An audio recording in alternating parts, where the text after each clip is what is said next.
Friends, I welcome you to my channel.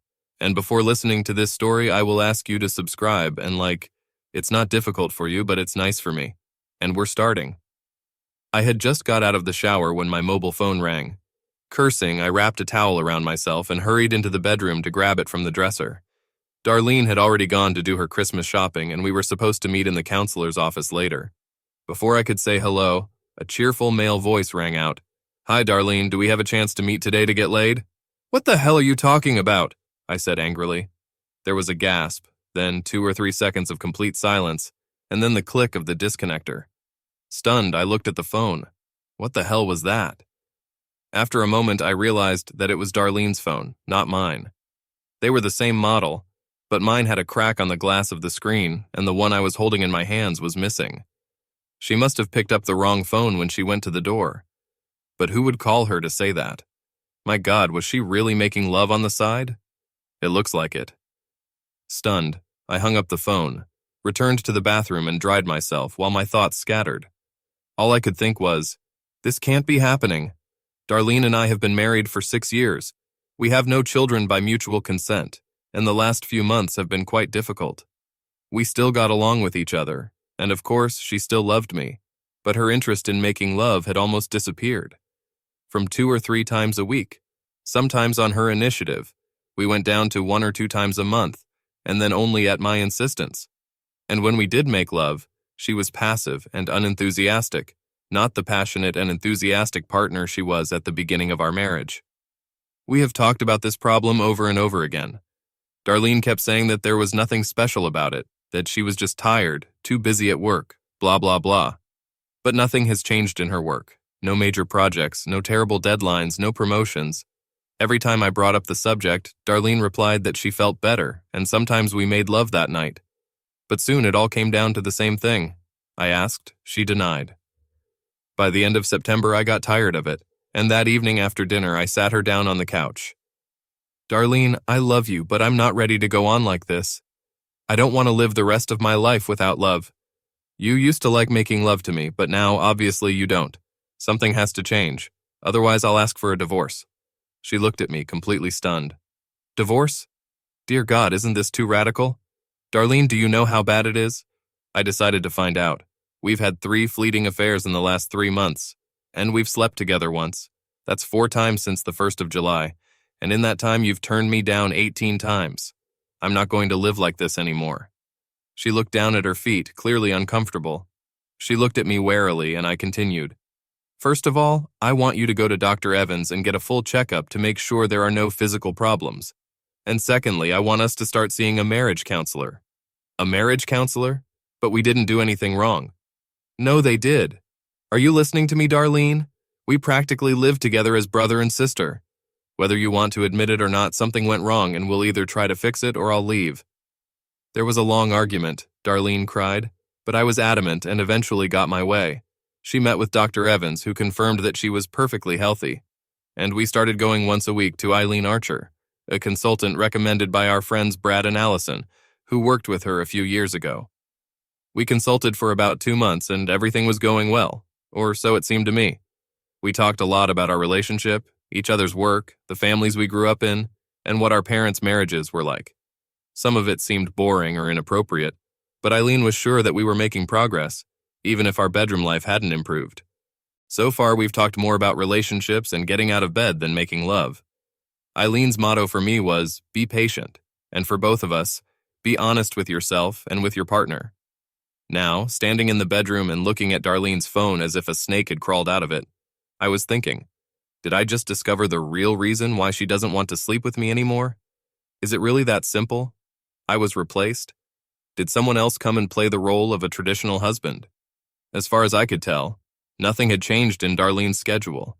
She didn't stay late at work, didn't go on mysterious shopping trips or dates with girls, didn't come home flushed and disheveled, and didn't immediately run to the shower. But that doesn't mean she didn't sleep with some jerk. She just did it with caution. I picked up the phone and checked the received calls, and to my surprise, there was only one call. The one I had just answered. The caller was identified as CM. I pressed reply and waited for the signal. To my surprise, the guy didn't pick up the phone and the call went to voicemail. This is Chris Mason. Leave a message and I'll call you back. Have a nice day. I hung up the phone. I recognized the name. He was another employee of the brokerage firm where Darlene worked, but in a different department. She mentioned him a couple of times, but I've never met him. I examined Darlene's phone carefully. Not only all previous received calls were deleted, but also the lists of missed and sent calls. Who could have taken the time to delete all this? Darlene was obviously covering her tracks. I went to the office and looked at the mobile and home phone bills for the last few months. Darlene was paying the bills, so I had no reason to look for them. I found all the bills for the home phone in the desk, but the search did not reveal a single call from Chris Mason, at least from his mobile. But there were no records of mobile phone calls in the last 8 months. I looked at the checkbook. All the mobile phone bills had been paid, so Darlene must have hidden or thrown away the receipts, no doubt because they listed calls to Chris Mason. I arrived at Eileen's office about 20 minutes early. Darlene's car wasn't in the parking lot yet, so I sat down and thought for a while. If I'm right, if Darlene cheated on me with Chris Mason or someone else, our marriage is over. She may love me, but it's not worth a damn if she spreads her legs for someone else. I suppose she loved me, otherwise why would she want to stay together? Why go to a counselor except that she seems to be lying to both the counselor and me? But if she thought she could eat fish well, she'll find out that she was completely wrong. At first, I thought I would meet Darlene at Eileen's office today, tell her about the contents of Chris's call and demand an explanation, but I realized that this is not enough. I needed proof, and then I wanted to effectively end our marriage by wiping Darlene's nose. I was angry and hurt, and she has to pay for what she did to me. And I had a much better place for our final confrontation than Eileen's office. So I went in there, and after a while Darlene appeared, kissed me, and we went to a meeting. Eileen started talking about the usual nonsense about how we deal with arguments in our relationship and whether the difference in styles is based on our experience, how our parents argued, and so on. I played along with her, looked thoughtful and serious, tried to give plausible answers, and managed not to grit my teeth too much. That damn bastard. I wanted to grab her by the throat and strangle her in front of Eileen. Towards the end of the session, Eileen gave me a chance to get a good reason to tease her, even if only slightly. She said something like, "I know it's hard for both of you, but we are starting to learn about your marriage, what each of you expects from it, and your honesty creates an atmosphere in which we can move from common topics to productive discussion of your problems." I stepped in to say, "Thank you for saying that, Eileen.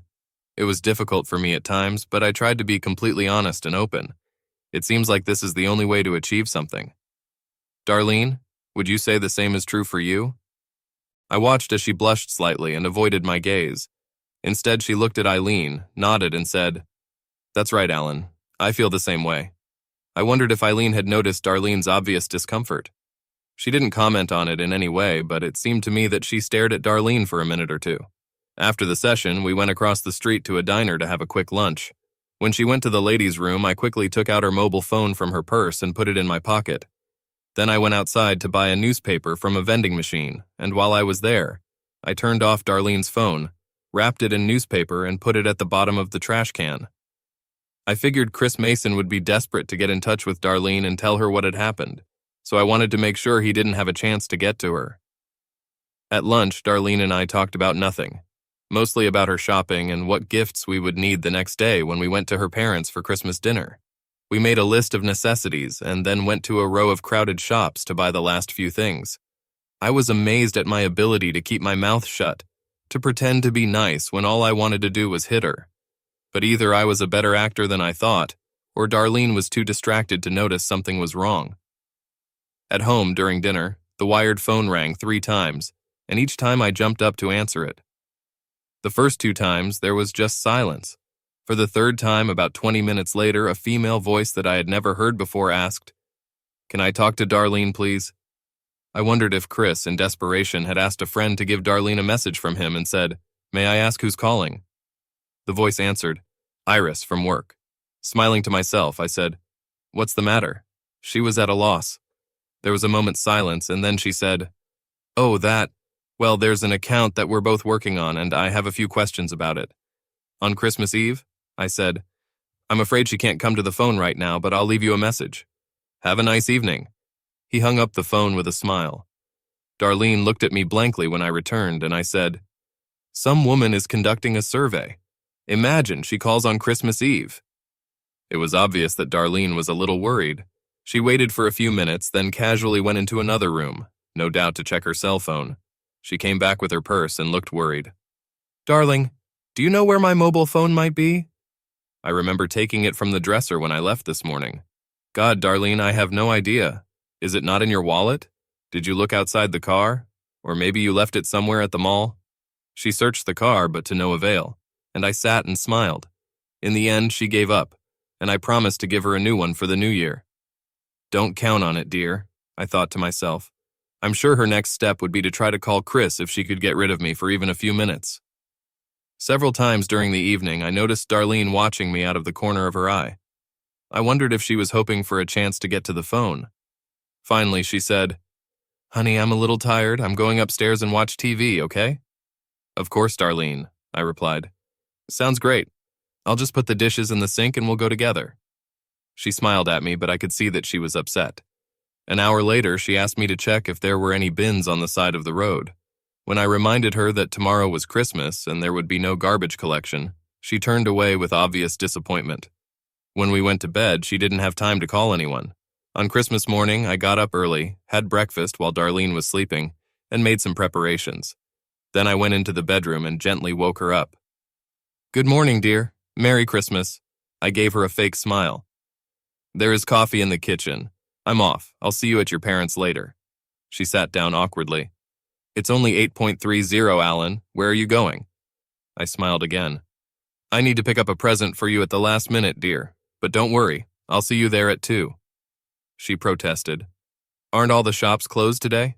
And can't I come home and pick her up later?" But I was already on my way to the door to kiss her. At 8:45 a.m., I knocked on Chris Mason's door, finding his address in Darlene's office book. I expected him to be in town today, as he mentioned that he was looking forward to meeting Darlene the next day. When he opened the door, he was wearing a bathrobe and looked sleepy, a tall, good-looking guy, about 25 or so. Yes, what the? He fell silent and retired to his living room, and I went in and quickly closed the door behind me. I pointed the Hammerly 208C air pistol directly at his chest. It wasn't that deadly, it was just that I used it for short-range training, but Mason obviously didn't know that. He looked completely scared. "Let me introduce myself, Chris. I'm Alan Rohatton, Darlene's husband and your current partner." His eyes widened and he took another step back. "Hey kid, calm down, okay? I do not know what you are." "Anyway, Chris, you called yesterday and asked me to spend the night with you. Do you really think that I don't see what's going on?" "That's what's going to happen. We'll sit here in your living room and have a nice chat. If I don't get the answers I need, I'll shoot you in the balls once or twice and leave you bleeding. If you decide to be more honest, after a while we will visit people I know and talk to them, and then I will leave you to live your life. Do you understand?" He looked at me warily and nodded his head slightly. "All I have to do is talk to you?" I nodded. "Yes, and I'll leave you alone. It sucks to be shot at, doesn't it?" Chris and I talked for a while, and he told me everything I wanted to know. Then I watched as he took his clothes and took them to the bathroom to take a shower and get dressed. After that, he made us sandwiches in his kitchen, and we ate, with me holding him at gunpoint the whole time. We didn't talk much, and that was good for me. At 10:45, we went outside and got into my car. I gave Chris the address and told him to drive the car and get in the back with a gun in his hand. When we arrived at Darlene's parents' house, I told Chris to park 4 doors away so they wouldn't see my car. I noticed that Darlene's car was already there, as was her sister Barbara's and her husband's car. But I wanted to make an impressive entrance, so we sat and waited until 12:30, until I dropped Chris out of the car and walked him to their entrance. "No more games now, do you understand, Chris?" I asked. "Do you remember the deal? We come in, I make some introductory remarks, you tell your story, and I leave. And you'll keep your testicles. I'll have a gun in my pocket, but it'll fly out in less than a second if you try to do something." He looked somewhere between awkward and terrified. "Don't worry, man, I'll play like you said." When we rang the doorbell, Darlene's mom, Sarah, answered it. Her friendly smile turned to confusion when she saw Chris. "Hi, Alan. Who is it?" "Hi, Sarah. Merry Christmas," I said, kissing her on the cheek as we entered the foyer. "This is Chris. He's only here for a few minutes." Ignoring her confusion, I took Chris by the hand and led him straight into the dining room, where the family was about to start eating. Obviously, they were going to start without me. "Merry Christmas to everyone," I said with a happy smile, looking around at their surprised faces. Darlene's father, Tom, her sister Barbara, her husband Mark, and their two boys, Teddy and Ben, were here. Darlene was sitting a little further away. Everyone else had a vague but satisfied, even expectant expression on their faces. What a pleasant surprise, they thought. An additional guest. But Darlene looked as pale as a ghost. Her mouth opened a few inches, and I thought she was going to faint. "That's it. It's Chris. He's a colleague of Darlene's and wants to tell us a little story. Come on, Chris." Darlene got to her feet. "No, Alan, it's not." I quickly interrupted her. "It's okay, Darlene. I think everyone should hear this." She took a few quick steps towards the door, but I grabbed her arm and hugged her tightly. "Come on, Chris." Darlene tried to pull away from me, saying, No, Chris, don't." I put my free hand over her mouth to shut her up while her parents looked on in complete amazement. Chris reluctantly began to speak. "Darlene and I had an affair. It started in April and has been going on ever since." Darlene's family gasped, stared at Chris, then at Darlene and me. After a long pause, Barbara lifted Teddy and Ben from their chairs and pushed them into the living room, where she turned on the TV and then returned to the house and closed the door behind her. "Go on, Chris," I smiled. "We meet at work. There are a couple of massage rooms in the gym with closed doors. We do this about twice a week, meeting at different times, so no one noticed the pattern. We work on different floors of the building, so no one noticed that we were leaving at the same time. There are showers where we clean ourselves up." Darlene continued to struggle with me. She tried to bite my hand, but I held her tight. "So, Chris," I said, "what exactly were you two doing together?" "Please be specific." He didn't meet my gaze. "Mostly us. We made love. Sometimes Darlene makes me feel really good to start with, and she likes it." I liked the look of horror on Darlene's mother's face. Darlene stopped struggling with me, and I took my hand away from her mouth. She just stood there, tears streaming down her face. "And what was it like sleeping with Darlene?" I asked politely. I knew what his answer would be. I let him practice a few times to make it work. She's very hot. She is always very proactive. She tightens her hips, winks at me, especially when she's about to ejaculate. To my surprise, Darlene's relatives did not budge. I expected one of them to try to stop her. "Did she ever talk about me?" I asked. "Sometimes. She says she loves you, but she won't stop sleeping with me. The only male organ I need is yours," she told me many times. "When were you planning to meet again?" "Tomorrow. She said she needed to work in the office. We planned to spend about 3 hours together. We hoped that we would have more time this time." "How long do you think this novel will last?" he said. "Probably a few more weeks. I would have liked to continue, but Darlene said it was time to stop. She said that you insisted on going to counseling because your sex life had been severely curtailed, and she was worried that you would find out what was going on. She said New Year's Eve would be the day you broke up with me, but then she laughed and said it might take her a few weeks to finish the job." There was silence in the room. Darlene's family looked at what was happening in shock. Me, Darlene, Chris, everyone was standing. Darlene was sobbing, covering her face with her hands and not trying to say anything. I went over to Tom, took his hand and shook it. "Bye, Tom. I loved being your son-in-law. You and Sarah are good people and deserved a better daughter than this cheater. Of course, as a husband, I deserved better than her."